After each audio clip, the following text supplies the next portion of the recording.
메리 크리스마스. 아신성교 유튜브 시청자 여러분, 그동안 평안하셨습니까? 즐거운 성탄절입니다. 기독교의 가장 큰 축제일인 성탄절에 여러분의 가정과 교회의 임마누엘의 은혜가 임하기를 간절히 바랍니다. 차가운 날씨와 연말연시의 분주함 때문에 여러분의 건강이 약해지지 않기를 간절히 기도합니다.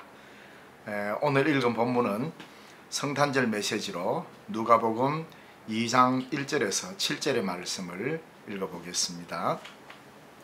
그때에 가이사 아구스도가 영을 내려 천하로 다 호적하라 하였으니, 이 호적은 구레뇨가 수리아 총독이 되었을 때에 처음 한 것이라.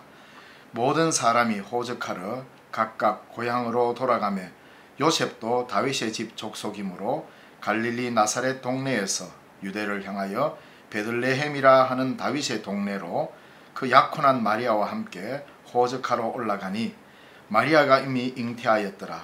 거기에 있을 그때에 해산할 날이 차서 첫 아들을 낳아 강보로 사서 구유에 뉘었으니, 이는 여관에 있을 곳이 없음이러라.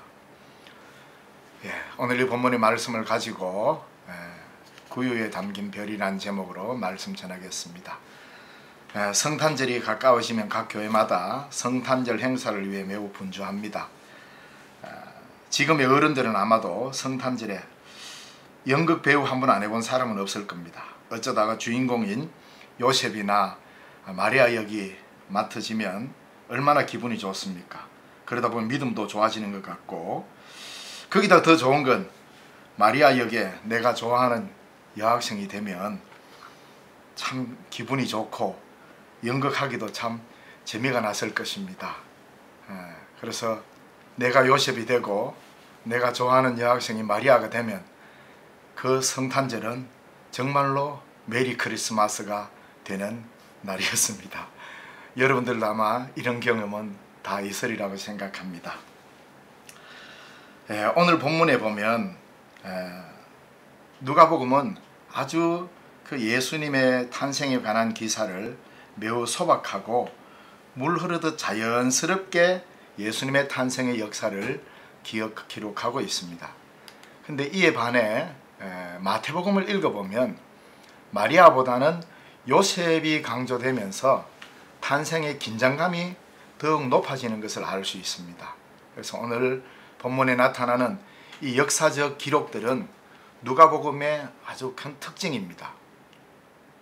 왜 누가는 이런 역사적 차원들을 구체적으로 기록했을까요? 아마 그것은 이 땅에 오신 예수님의 성육신 사건은 이 역사의 주인이시고 역사를 움직이시는 하나님이라는 사실에 큰 의미를 두기 때문일 것입니다. 황제 아우구스투스는 로마 제국 전체 인구조사 명령을 내립니다. 천하로 다 호적을 하라고 했습니다. 이 이유는 다름 아니라 천하로 다 호적해서 자기의 권세 아래 두고 그들로 하여금 세금을 매겨서 로마 제국에 서기 위해서죠.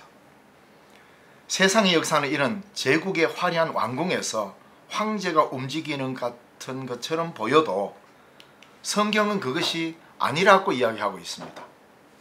그러니까 세상을 살리고 새롭게 하는 진정한 왕은 이 땅에 와서 여간빵 하나 얻지 못하고 마구간 구유에 강보에 사여 누인 한 아기라는 것을 전하고 있습니다.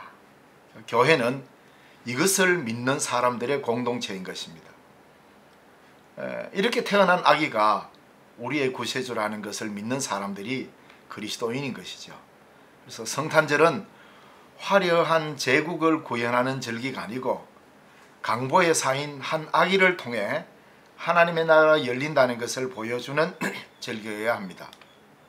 그러니까 오늘 본문에 등장하는 가이사와 총독은 로마를 대표, 즉 로마 제국의 권력 중 최고의 위치를 표시하는 말입니다. 가장 높은 자리에 황제가 있고, 그리고 각 지역마다 그 황제를 대신하는 가장 높은 권력은 총독입니다. 그래서 로마는 바로 이들의 지배 아래 놓여 있다라는 사실을 이야기하고 있는 거죠. 그래서 이들은 한마디 말을 하면 천하를 움직이는 명령권자들이었습니다. 세상은 바로 이런 자들로 통하여서 일이 이루어지는 것처럼 말하고 있지만 하나님 말씀인 성경에서는 그게 아니라 강보에 사여서 구유에 누여진 한 아기가 이 역사의 주인이라는 것을 말하고자 하는 것입니다. 성탄을 맞이하는 오늘 우리는 가이사의 제국을 사모하는 그런 사람들이 아닙니다. 우리는 강보에 사인 한 아기가 이루어가는 하나님의 나라를 사모하는 사람들입니다. 보좌에 앉아 온 천하를 움직이는 권력자의 나라가 아니라 이제는 구유에 누인 한 아기인 이 땅에 오신 예수 그리스도가 이 역사의 주인이 되신다는 것을 선포하는 것이 성탄의 가장 핵심 메시지입니다. 구유에 누우신 분, 그분은 말의 여물통에 누우셨습니다. 구유는 낭만적이고 시골스러운 전원적이고 목가적인 풍경을 설명하려고 한 것이 아닙니다. 요한복음 6장 55절에 보면 내 살은 참된 양식이요 내 피는 참된 음료라고 말씀하셨습니다. 예수님께서 강보에 사여 말 여물통에 밥으로 이 땅에 오셨습니다. 왜요? 온 천하 만민의 밥으로 오셨기 때문입니다. 온 천하를 자신의 밥으로 여기는 권력자들의 당당히 맞서서 온 천하에 먹히시는 밥이 되어 오셨다 이 말입니다. 세상을 살리는 길은 세상을 내 밥으로 여기는 권력에서 나오는 것이 아니고 온 세상을 위한 밥이 될 때 비로소 세상은 살아난다는 것을 말씀하시고자 함입니다.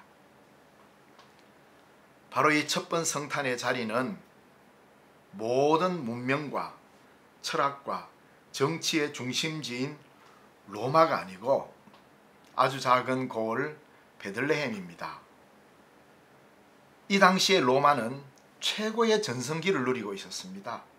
모든 정치와 종교와 문화, 철학 그리고 군사적인 이런 세력들 그 모든 중심이 로마에 있었고 로마는 최고의 전성기를 누리면서 마치 로마가 영원할 것처럼 생각하는 이때에 예수님께서는 유대 땅 베들레헴 한 작은 마을에서 태어났습니다. 그리고 그 베들레헴 그것도 마구간에서 구유에 누인 그리스도로 우리에게 오셨습니다. 이처럼 베들레헴 마구간에 구유에 누인 그리스도는 우리를 살리는 떡으로 오셨습니다. 베들레헴이 무슨 말입니까? 베들레헴이라는 그 동네의 이름은 떡집으로, 즉 떡집의 떡으로 구유에 담겨서 우리에게 오신 분이 우리의 그리스도입니다. 베들레헴은 떡집이라는 말입니다. 그 구유에 바로 하늘의 별이 담겨졌습니다. 이 성탄절에 가장 미천한 자리에 있는 자를 하늘의 별과 같이 대할 때 그곳에서부터 하나님의 나라의 역사가 시작되어 갈 것입니다. 여러분, 성탄이 성탄인 이유가 무엇입니까? 성탄이 성탄인 이유는 가장 낮은 곳에 하늘의 별이 머물렀기 때문입니다. 이렇기 때문에 메리 크리스마스인 것입니다. 이번 성탄절에도 구유에 담긴 별을 발견하고 구유에 담긴 별을 모셔드림으로써 우리 또한 세상의 밥이 되어 세상을 살리는 그리스도를 따라 살겠다는 믿음의 각오를 통하여서 이 성탄의 가치는 더욱 빛날 것입니다. 바로 이런 의미에서 오늘 이 방송을 시청하고 있는 우리 모든 회원들에게 메리 크리스마스를 전하고 싶습니다. 감사합니다.